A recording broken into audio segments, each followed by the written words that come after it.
তোমার রুজির মালিক তোমার, আপনার কিনা ব্যবসা বাণিজ্য নয়। যে যে অবস্থায় আছো ছেড়ে দাও, যার হাতে রুজি তার কাছে তুমি পৌঁছিয়ে যাও। আমি সাক্ষ্য দিচ্ছি আল্লাহ ছাড়া কোনো ইলাহ নাই।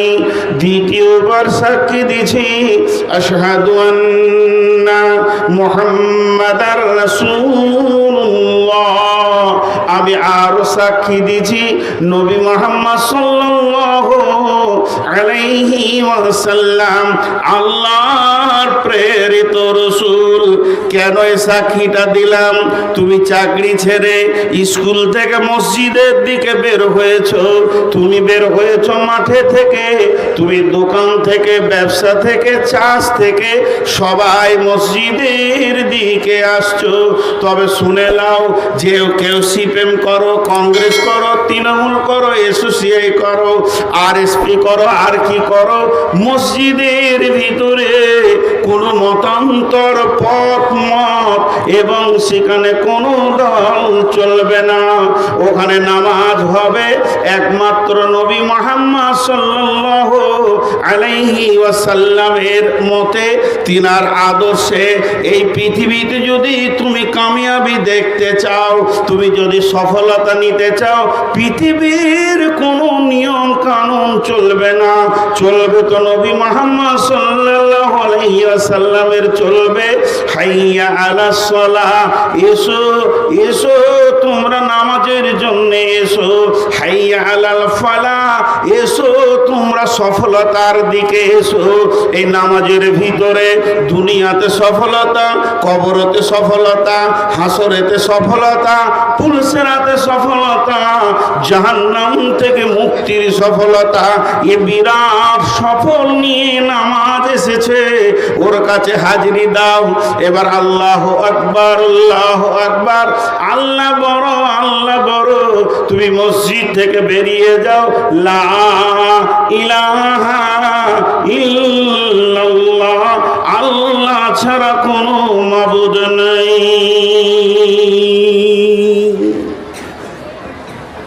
আমি শর্টে বললাম, শর্টে। তার মানে সফলতার জন্য ডাকছে। 5 বন্ধুতে আমরা বসেছি, বিজনেস করব। উদাহরণটা মন দিয়ে শুনেন। একজন বলছে পাথরের বিজনেস কর, লাভ আছে। আর একজন বলছে না, একমাত্র বালির বিজনেসে লাভ আছে। বলছে এসব ভেজাল ছেড়ে দে, কাশ্মীর থেকে টাটকা ফল নিয়ে আয়, এটা লাভ আছে। যার যা মাথায় আছে সে সেই দিকে সফলতা দেখছে। আরেকজন বলছে ফলও হবে না, অন্ধ্র থেকে মাছ নিয়ে আয়। বিভিন্ন রকম তারা সফলতার রাস্তা খুঁজছে, কিন্তু আল্লাহ বলছেন সফলতা লুকিয়ে আছে নামাজের ভিতরে, সলাতের ভিতরে। তোমরা সফলতা নিবে তো এই দিকে এসো, আমার কাছে এসো। জি, এখানে এসো, সফলতার পূর্ণাঙ্গ জায়গাটা আমি তোমাদেরকে দেখাচ্ছি। কিন্তু এতক্ষণ গবেষণা করলাম, আসল জায়গাতে গিয়ে পৌঁছালাম না। একটা উদাহরণ দিলে বুঝতে পারা যায়। কদিন আগে কাবিলপুরে এই চিন্তামণি ফতেপুরে বক্তব্য রাখলাম। বক্তব্যের বিষয়বস্তু ছিল আজকে মুসলমানদের এত বিপর্যয় কেন, কেন এই অবস্থা? তার একটাই কারণ। কারণটা কি? আপনি একটা কাগজ আর কলম নিয়ে বসে যান, ভারতের যত মন্ত্রী আছে কেউ এদের ওপরে রাজি নাই, এদের ওপরে কেউ রাজি নাই। না প্রধানমন্ত্রী, না অমিত শাহ, না যোগী, আরও সব খবিস শয়তানেরা ভিতরে লুকিয়ে আছে যারা মুসলমানদের ওপরে রাজি নেই। ও কথাকে জমার খাতায় রেখে দেন, ও কথা জমার খাতায় রেখে দেন। ওদেরকে একদম গুরুত্ব দিন না। খালি একটা কথা এখানে উঠে একজন দাঁড়িয়ে বলে দিই, আল্লাহর কসম আমার ব্যবহারে আমার আচরণে, আমার চেহারায়, আমার আমলে আমার আল্লাহ রাজি আছে? বলে দেখ একজন, বলে দেখ একজন যে আল্লাহ রাজি আছে আমার উপরে। আমি চেয়ারে বসে মাইকে কথা বলছি, আমি নূর মোহাম্মদ আল্লাহর কসম করে বলছি, আমি নিজের ব্যাপারে সন্দেহ করি যে আমার আল্লাহ আমার উপরে রাজি আছে কিনা। তবে আমি আশা রাখি আমার আল্লাহ রাজি থাক। তাহলে আল্লাহ রাজি নেই। আল্লাহ তাবারাক ওয়া তাআলা বলছেন ফালিয়াবুদু রাব্ব হাযাল বাইত আল্লাযী আত'আমাহুম মিন জু'ইন ওয়া আমানাহুম মিন খাউফ।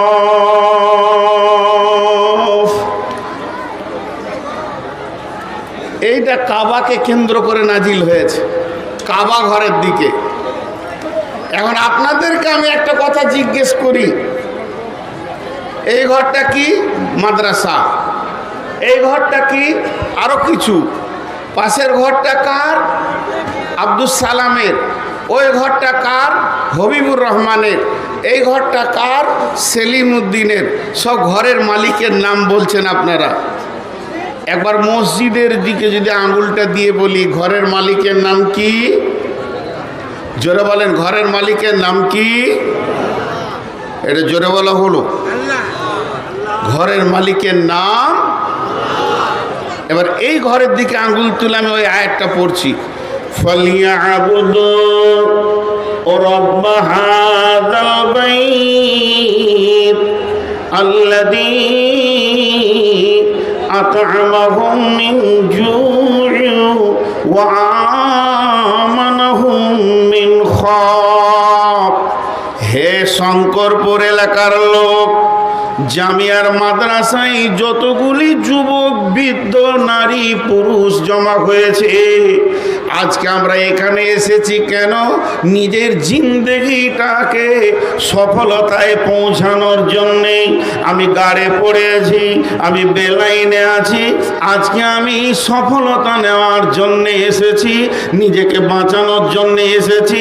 এবার আপনারা আমাকে বলছেন, ও নূর মোহাম্মদ, ও মৌলানা মনিরুল ইসলাম সাহেব, একবার বলে দাও এই রাস্তায় যাব না এই রাস্তায় যাব, সফলতা নিতে হবে, কোরআন কি বলছে? তখন আমি আপনাদেরকে বলছি, চলো এই ঘরটার দিকে তাকাও। এইটা নয়, এই ঘরটার মালিক যে আছে, ফালিয়াবুদু রাব্ব হাযাল বাইত, এই ঘরের মালিকের তোমরা ইবাদত করো, সাজদা করো, ওর পায়ের নিচে মাথাটা ঠুকে দিয়ে ডুকরে ডুকরে কাঁদো। যদি ওকে রাজি করতে পারো তাহলে কি পাবে? আল্লাযী আত'আমাহুম মিন জু'ইন ওয়া আমানাহুম মিন খাউফ। ওই লোক সঙ্গে সঙ্গে নগদ দুটি জিনিস দিবে, তোমাদের অভাবগুলো দূর করে দিয়ে তোমাদেরকে বরকতের ডালি ভরে দেবে। আর কি দেবে? পৃথিবীর কোনো শক্তি তোমাদের গায়ে হাত দিতে পারবে না।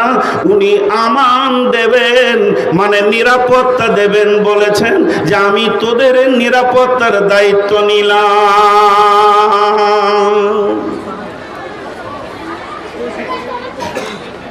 কে কার কথা শুনে?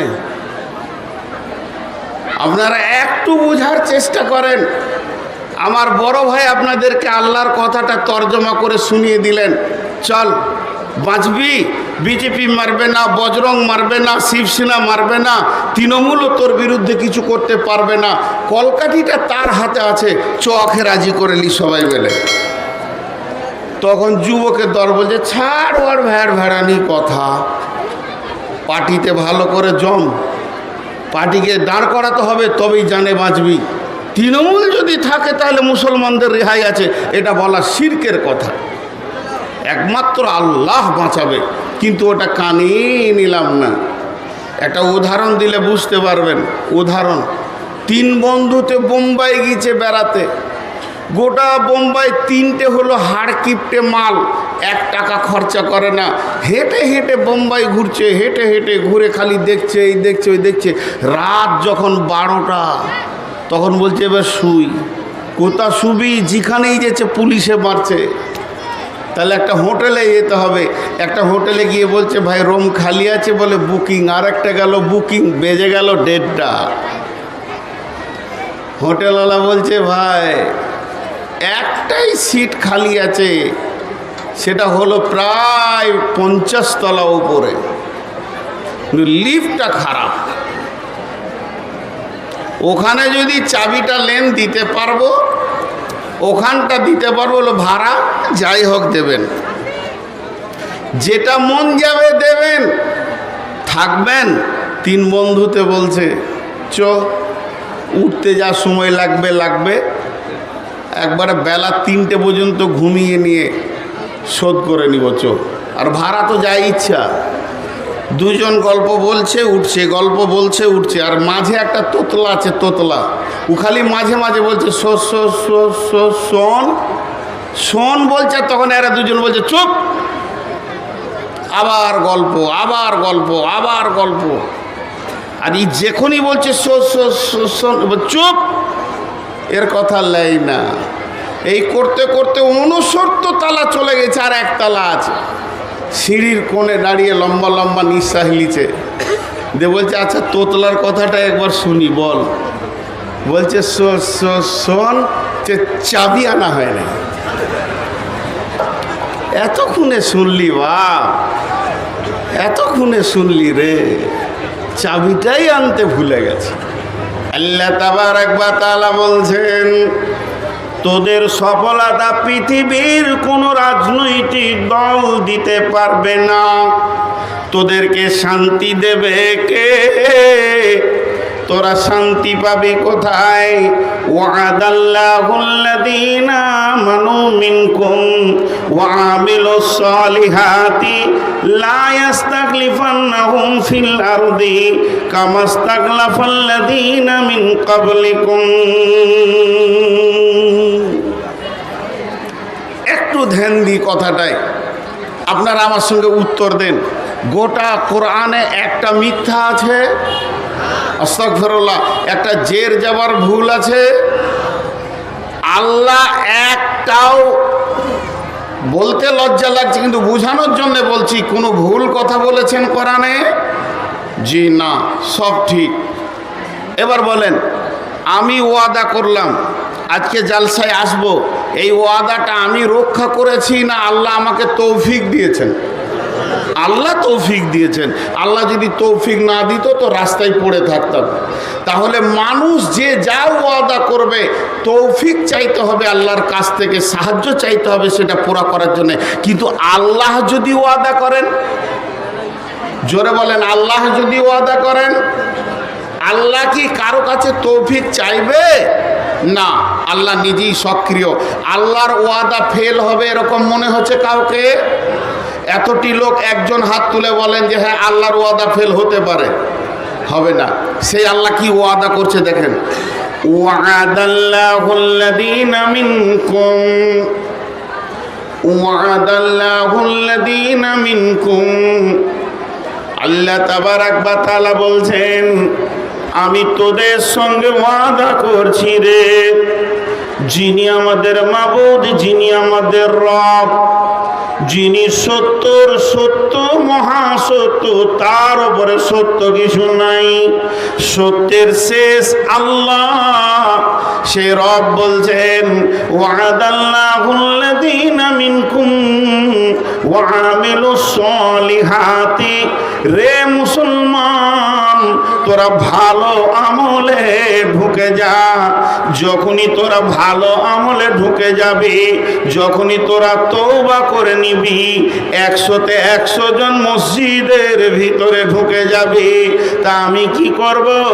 লা ইস্তাখলিফান্নাহুম ফিল আরদি কামা ইস্তাখলাফাল্লাযীনা মিন ক্বাবলিকুম। যেমন আমি পৃথিবীতে পূর্বে বিজয়ী দেখিয়েছি, আজকেও তোদের নিজেদেরকে বিজয়ী দেখাবো। অর্থাৎ শুনেলে আজকে রাত্রিতে যখন ঘুমাবি তখন দেখবি ভারতবর্ষের গদিতে একজন হিন্দু RSS বেঈমান বসে আছে। সকালবেলায় উঠবি তো দেখবে একটা পাক্কা ইমানদার 5 ওয়াক্তের মুসল্লি বসে আছে। আমাকে কোনো ব্যালট লাগবে না, আমাকে কোনো ভোট লাগবে না, আমাকে ইলেকশন লাগবে না। আমি রফ সেকেন্ডের ভিতরে হুকুমতকে, ক্ষমতাকে চেঞ্জ করে দিতে পারি, যেমন এর পূর্বে করেছিলাম। কেমন করে করবে? মনে মনে হচ্ছে কেমন করে করবে, কেমন করে করবে। আল্লাহকে বেশিক্ষণ লাগে না। বাহরাইন সম্রাটের যদি ঘটনাটা লম্বা, আমি ধরছি না। একজন সাহাবী 30 জন সঙ্গে করে নিয়ে, 29 জনকে সঙ্গে করে নিয়ে 30 জন যখন সম্রাটের দরবারে পৌঁছালো রসুলের চিঠি নিয়ে, শুধুমাত্র একজন সাহাবীর চরিত্র দেখে, এদের ব্যবহার দেখে বাহরাইন সম্রাট কালেমা পড়ে নিলেন। তো আল্লাহ তাবারাক ওয়া তাআলা এতগুলি মুসলমানের মুখ পানে তাকিয়ে মুদিকে আল্লাহ হেদায়েত দিয়ে দিবে। ওই থাকবে, ওকে আল্লাহ হেদায়েতের দরজা খুলে দেবে। যে উমর রসুলের জান আনতে গেছিল সেই উমর রসুলের পাহারাদার হয়ে গেল সারা জীবন। এটা আল্লাহকে বেশিক্ষণ লাগে না। কিন্তু আমাদের কামিয়াবি খুঁজছি আমরা অন্য জায়গায়, আছে যে জায়গায় সে জায়গায় আমরা খুঁজছি না। জি, আল্লাহ আবার কেমন বলছেন দেখেন। আল্লাহর কথাগুলো কত সুন্দর, কত রচনা শৈলী সুন্দর। বিসমিল্লাহির রহমানির রহিম। والشمس وضحاها والقمر إذا تلاها والنهار إذا دلاها والليل إذا يغشاها والسماء وما بناها والأرض وما طحاها ونفس وما سواها فألهمها فجورها وتقواها قد أفلح من زكاها وقد خاب من دثاها।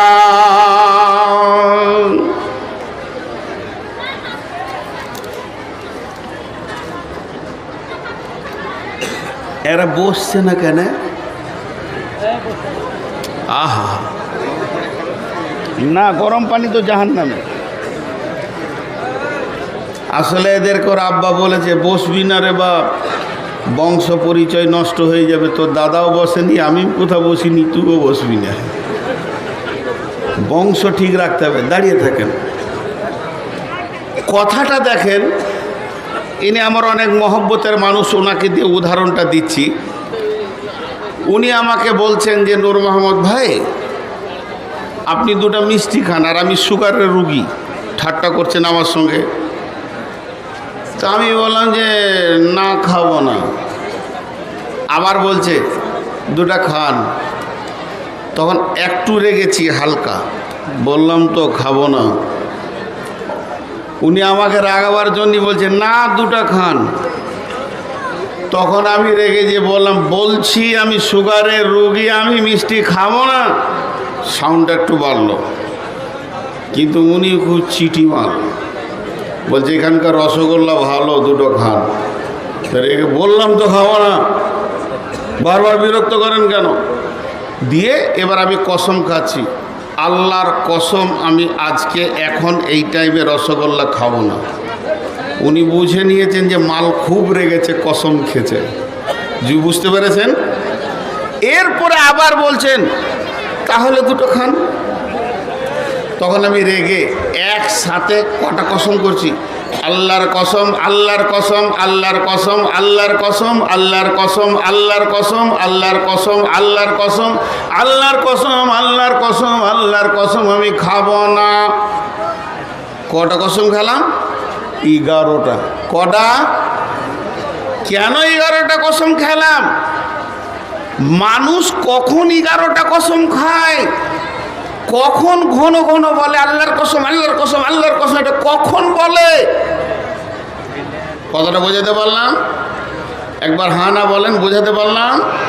যখন অত্যাধিক রেগে যায়, আচ্ছা আপনারা বলেন, আল্লাহ যদি কোনো কথা বলেন তা আল্লাহর একবার কসম খেলেই তো যথেষ্ট, না আল্লাহকে ওই আমাদের মতো বেশি খেতে হবে? কিন্তু আল্লাহ একবার খেলেই যথেষ্ট। আল্লাহ যদি বলেন এই ওঠ তোরা, তা আমাদেরকে এখনই উঠতে হবে, হবে কি হবে না? আল্লাহ যদি বলেন এখন যে এ ওঠ, তা আমরা উঠবো কি উঠবো না? সবাই উঠে যাব, আর বসে থাকবো না, কারণ আল্লাহ বলেছেন। কিন্তু ওই আল্লাহ যদি কসম করে বলে যে তোকে কসম দিচ্ছি ওঠ, তাহলে আরও গুরুত্ব আছে। আর সেই আল্লাহ 11টা কসম খেয়েছেন। কি ব্যাপারে কসমটা খেয়েছেন? কি এমন দামি গুরুত্ব জিনিস, কতটা প্রয়োজন, আল্লাহ 11 বার কসম খেয়েছেন। খালি এইটাতে মাথাটাকে 2 মিনিট ঘোরান। ওরে সুবহান আল্লাহ, এটা কোনো মাওলানা কসম খায়নি, এটা কোনো নবী কসম খায়নি, এটা কোনো জিব্রাইল কসম খায়নি, এটা কোনো ফেরিস্তা কসম খায়নি, এটা কোনো সাইকুল হাদিস কসম খায়নি। স্বয়ং আরশের গদিতে যে বসে আছে, সারা পৃথিবীর প্রাণগুলো যার মুষ্টিতে, যে 1 সেকেন্ডে জান্নাতিকে জাহান্নামী, জাহান্নামীকে জান্নাতি বানাতে পারে, যার বিরুদ্ধে কেউ কিছু করে নিতে পারবে না, তিনি সমস্ত পৃথিবীকে মুষ্টির মধ্যে রাখেন। এই রকম ক্ষমতাবান আমাদের জন্যে 11 বার কসম খেয়েছে কেন? এর উত্তর হচ্ছে, মানুষের অভ্যাস হচ্ছে কসম না খেলে ওর গা ভিজে না। মানুষের অভ্যাস কি? কসম না খেলে ওর গা ভিজে না, ওর গায়ের বেশ ব্যথাটা মরে না। তা আল্লাহ কসম খেয়েছে 2টি জিনিসের জন্য। 2টি জিনিস, একটাও বলা যেতে পারে। এবার দেখেন কসমগুলো। বিসমিল্লাহির রহমানির রহিম। والشمس وضحاها والقمر إذا تلاها والنهار إذا جلاها والليل إذا يغشاها والسماء وما بناها والأرض وما طحاها ونفس وما سواها فألهمها فجورها وتقواها। আল্লাহর 11টা কসম খাওয়া হয়ে গেল। ছোট্ট মতো কথা, এইটুকু কথার জন্যে এতগুলি কসম। সেই কত কথাটা কি? কদ আফলাহা মান যাক্কাহা ওয়া কদ খাবা মান দাসাহা। বাস, কদ আফলাহা মান যাক্কাহা ওয়া কদ খাবা মান দাসাহা।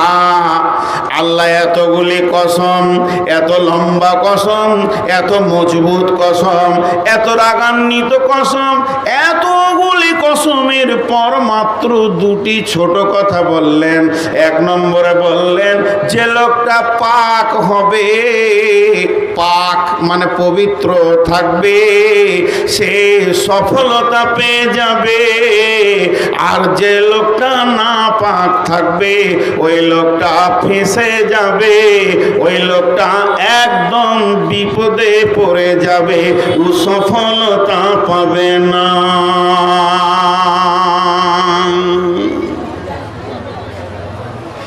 আমি বুঝাতে পারলাম? এতগুলি লোক একবার বলেন, যে পাক থাকবে সে কি হবে? সফল হয়ে যাবে। আর যে না পাক থাকবে সে কি হবে? ফেঁসে যাবে। আর একবার বলছি, যে পাক থাকবে সে কি হবে? সফল হবে। আর যে নাপাক থাকবে সে কি হবে? ফেঁসে যাবে। আমি আর বড় ভাই 2জন হাঁটছি মসজিদের দিকে, গেটে গিয়ে ছাড়াছাড়ি। উনি ঢুকে পড়লেন, আমি ঢুকলাম না। নূর মোহাম্মদ এসো। না, আমি নাপাক আছি, আমি নাপাক আছি, আমি আর ঢুকলাম না। 2টি মেয়ে একসঙ্গে মসজিদের দিকে হাঁটছে, একটা মেয়ের মেন্স হয়েছে, একটা হয়নি। ও ঢুকে গেল, এই ঢুকলো না, বলে আমি নাপাক আছি। যে নাপাক হলো সে পেছিয়ে গেল গেট থেকে, আর যে পাক হলো সে ঢুকে গেল। তো আল্লাহ বলছে একদিন সফল আর অসফলের বিচার হবে। সেই দিন বাঁচবে কে? যে পাক থাকবে, পবিত্র থাকবে, ও বেঁচে যাবে। আর যে নাপাক থাকবে ও কি হবে? ফেঁসে যাবে। আমার সঙ্গে কথার উত্তর দেন, তাহলে সামনের দিকে এবার আগাবো। সফলতা পাবে কে? যে পাক থাকবে, আর যে নাপাক থাকবে সে কি হবে? ফেসে যাবে। বুঝে ফেলেছেন? তাহলে আর জালসা শুনতে হবে না, এখন সোজার উঠে পড়েন, গামছা নিয়ে একদম নদীর ধারে, নদীতে চলে যান, পুকুরে চলে যান, সাবান নিয়ে মাথা থেকে পা পর্যন্ত ময়লাকে কুচলে তুলে পরিষ্কার পরিচ্ছন্ন হয়ে যান, জান্নাত পেয়ে যাবেন। জান্নাত পেয়ে যাবেন। মা বোনেরাও বাড়ি চলে যান, গোসল টোসল করে পরিষ্কার পরিচ্ছন্ন হয়ে একবারে লিপস্টিক লাগিয়ে গেলেন, জান্নাত চলে যাবেন। কারণ আল্লাহ বলেছেন যে পাক থাকবে সে বেঁচে যাবে, যে না পাক থাকবে সে ফেঁসে যাবে। ব্যাখ্যা বুঝতে ভুল হচ্ছে, ব্যাখ্যাটা বুঝতে ভুল হচ্ছে, কোনো সময় বুঝতে ভুল হয়। জি, আল্লাহ রসুলের দুটা বিবি ছিল, সবসময় হাঁড়ির পাশে হাঁড়ি যেমন খাটার খাটার খাটার খাটার লেগে থাকতো। ওই দুজনাকে আয়েশা আর জাইনাব, আয়েশা আর জাইনাব। আয়েশার দাবি আমি কুমারী বিবি, আমাকে অন্য স্বামী দেখেনি, তার মানে জাইনাবকে ইশারা করে বলে দিলে তোর আগের স্বামী ছিল, তোর গাটা জ্বলে গেল। তখন ও বলে দিলে আমি আর রসুল একই বংশের, তুই তো অন্য জায়গা থেকে এসেছিস, ইয়ারও গাটা জ্বলে গেল। জি, কারণ ফুফাতো বোনের সঙ্গে রসুলের বিয়ে হচ্ছে, তাহলে এই যে গা জ্বলে যাচ্ছে, এদের খ্যাটের ম্যাটের লেগে আছে। তো বিশ্বনবী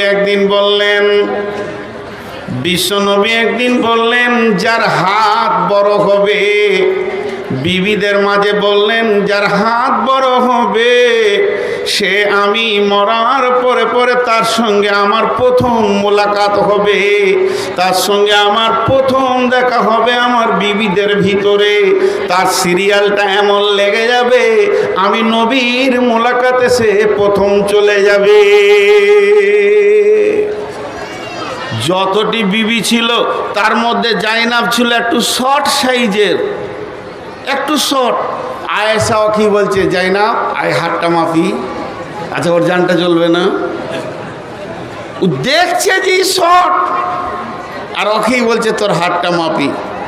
কিন্তু বন্ধুরে, যেদিন বিশ্ব নবী পৃথিবী থেকে চলে গেলেন, বিবিদেরকে পৃথিবীর মাটিতে রেখে তিনি জান্নাতের পথে চলে গেলেন, সেই দিন যতগুলি বিবি বেঁচে ছিলেন তার ভিতরে প্রথমেই যে বিবিটা দুনিয়া ছেড়ে চলে গেলেন জান্নাতের পথে, ওই আল্লাহর পথে পড়ে গেলেন, ওই মেয়েটি ছিল জাইনাব, যেটা শর্ট সাইজের। উনি আগে চলে গেলেন। যেদিন উনি মারা যান, ওই আয়েশা যে বারবার ওর হাত মেপেছিল, সে আয়েশা জাইনাবের মাথার কাছে বসে বলছে, বুবুরে তুমি আগে রসুলকে পেয়ে গেলে, তুমি আগে চলে গেলে, আমাদের ব্যাখ্যাটা বুঝার ভুল ছিল। আমরা ভেবেছিলাম যার এই চামড়া হাড্ডির মাংসের হাতটা যার বড় হবে, কিন্তু আসলে হিসাব করে দেখছি নবীর বিবিদের ভিতরে জাইনাবের মতো দানি কেউ ছিল না, খালি সব উজাড় করে দান করে দিত। আজকে ব্যাখ্যাটা বুঝলাম, যার দানের হাত বড় হবে সে আগে যাবে। তাহলে এখানে পাক আর না পাক বলতে কি? আল্লাহ তাবারাক ওয়া তাআলা বলছেন, আম্মা জান আয়েশা বলেন, ইয়া রাসূলুল্লাহ আমাকে পবিত্র হওয়া শিখিয়ে দেন, আমি তো মহিলা মানুষ, আমাকে এত সুন্দর করে পবিত্র হওয়াটা শিখিয়ে দেবেন, আমি যেন পাক হতে পারি, আমি যেন পবিত্র থাকতে পারি। তখন বিশ্বনবী বলেন, আয়েশা রে, সব থেকে বড় পবিত্র হলো রুজিকে পাক করা, রুজিকে পাক করা, হারাম থেকে নিজেকে বাঁচানো। তার কারণ হচ্ছে শরীরে যদি ময়লা লেগেও যায়, সাবান দিয়ে ধুলে পাক হয়ে যাবে। আপনি আমি যদি না পাকও হয়ে যাই, তাহলে গোসল করলে পাক হয়ে যাব। কিন্তু হারামখোর কোনো দিন মহাসমুদ্রে ডুবে থাকলেও পাক হবে না। হারামখোরকে পাক করার একটাই রাস্তা, ও আমার মা, ওরে আমার বোন, সোনার ভিতরে খাদ ঢুকে গেলে যতক্ষণ পর্যন্ত অ্যাসিডে বা আগুনে না নিয়ে গেছে আসল সোনা বের হবে না। হারামখোরকে পবিত্র একটা জিনিসে করতে পারবে, তার নাম হলো জাহান্নামের আগুন। এর জন্য আমার আল্লাহ বলছেন, পৃথিবীর বুকে যত হারাম আছে তার থেকে তুই নিজেকে বাঁচা। খবরদার হারামের দিকে যাবি না, হারাম খাবি না, হারাম চিন্তা করবি না। কদ আফলাহা মান যাক্কাহা, যে নিজেকে হারাম মুক্ত করতে পারবে ওই লোকটা বেঁচে যাবে, কামিয়াবি পাবে, সফল কাম হবে। ওয়াকাদ খাবা মান দাসাহা, আর যে লোকটা হারামের সঙ্গে গোলতাল মিলিয়ে জীবন কাটাবে ওই লোকটা কোনোদিন পাক হতে পারবে না।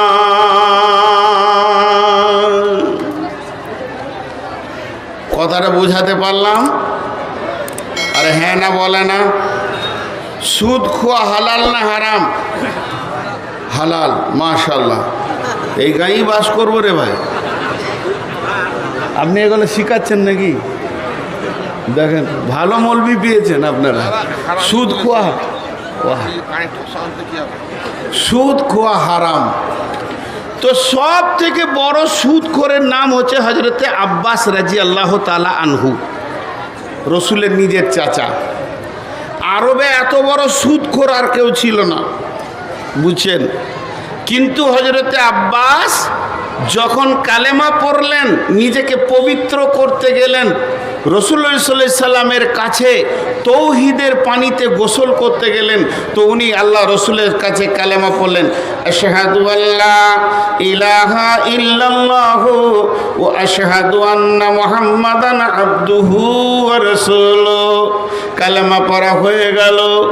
কালেমা যে শেষ হয়ে গেল, বিশ্বনবী ঘোষণা দিয়ে দিলেন, ও আরবের মাটির লোক, আমার চাচা এতদিন বেঈমান ছিল, সে সুদের ব্যবসা করেছে, আজকে সে কালেমা পড়ে নিয়েছে, আর আমার চাচা সুদ খাবে না এমন গোসল করেছে, আর ময়লার সঙ্গে নিজেকে মিশাবে না।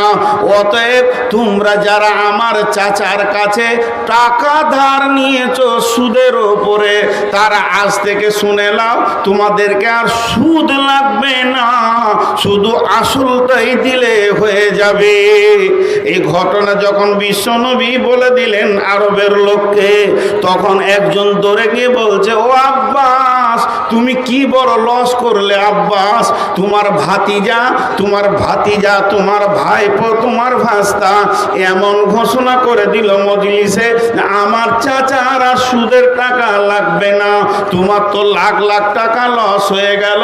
হযরত আব্বাস যে ঘোষণা দিতে, ও আরবের লোক শোনো, মক্কার লোক, মদিনার লোক শোনো, আমি এতদিন বেঈমানি জগতে ডুবেছিলাম, মুশরিকের চেম্বারে ডুবেছিলাম, এত জঘন্য জায়গায় ডুবেছিলাম, ওই জন্য আমার হাতে পায়ে যেমন পায়খানা পেশাব লাগে, সুদ মদ সবই লেগেছে। আজকে আমি তৌহিদের পানিতে গোসল করে নিজে পবিত্র হয়ে গেছি, আর আমার গায়ে ময়লা নাই, এক তিল ময়লা নাই, আমি পরিষ্কার হয়েছি। আমার ভাতিজা আমাকে পরিষ্কার করে দিয়েছে, পূর্বের গুনাহ আমার মাফ হয়ে গেছে, আমার গায়ে একটা কলঙ্কের দাগ নাই। তো আমি আল্লাহ পেয়েছি, রসুল পেয়েছি, পবিত্র দিন পেয়ে গেছি।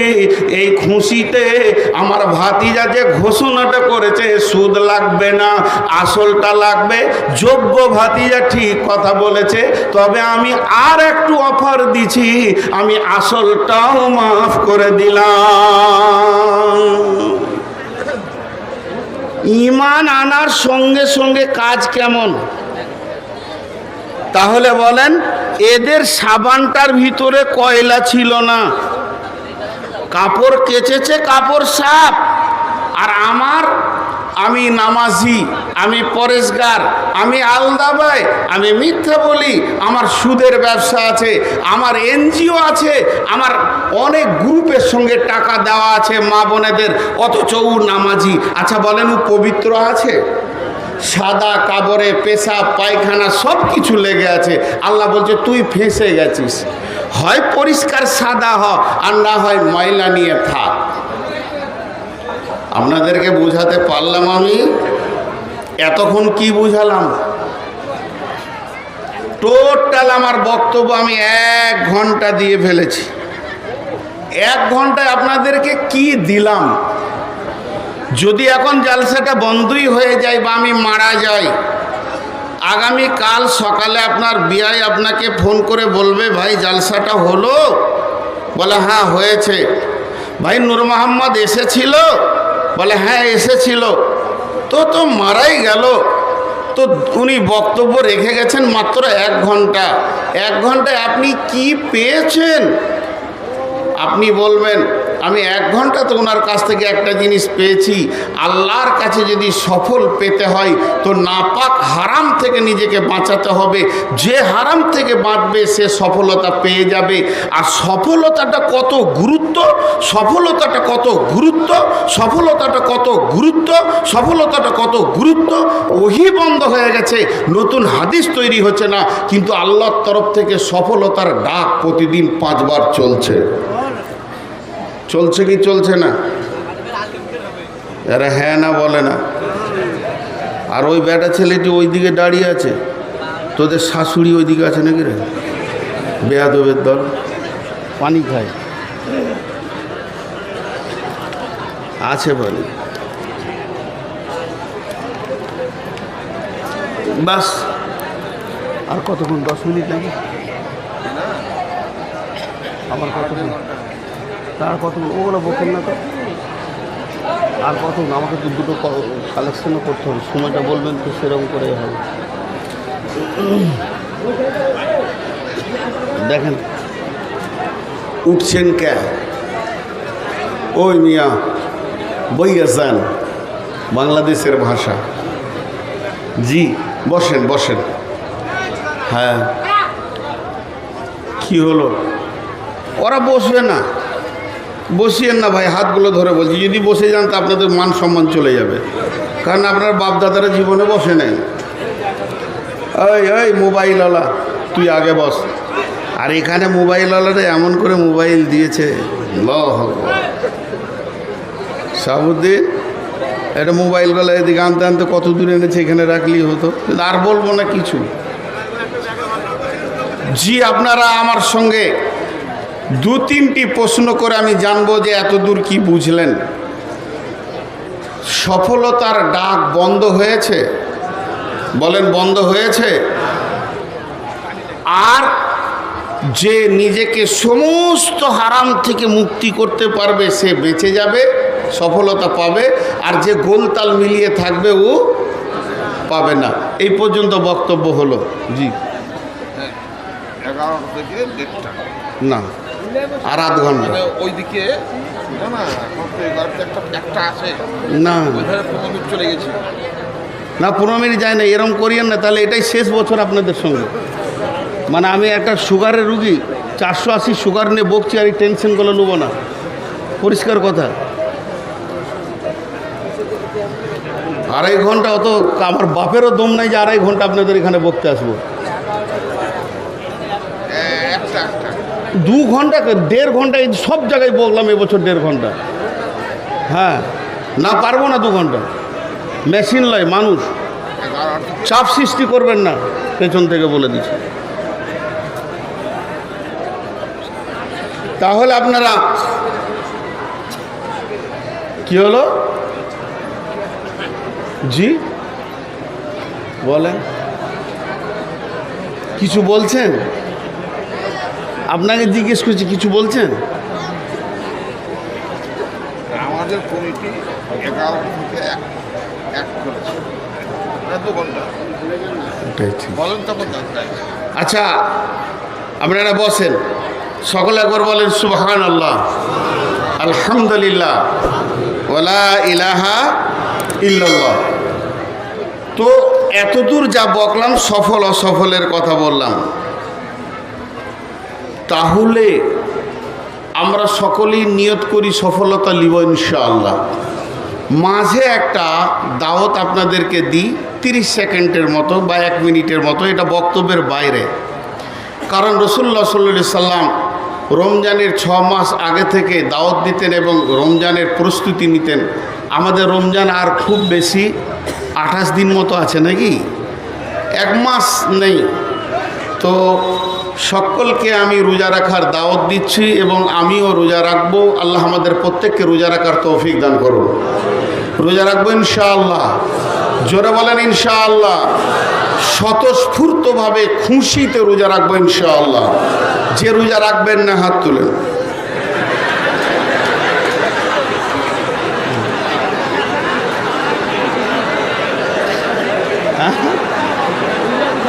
উল্টা বুঝেছে।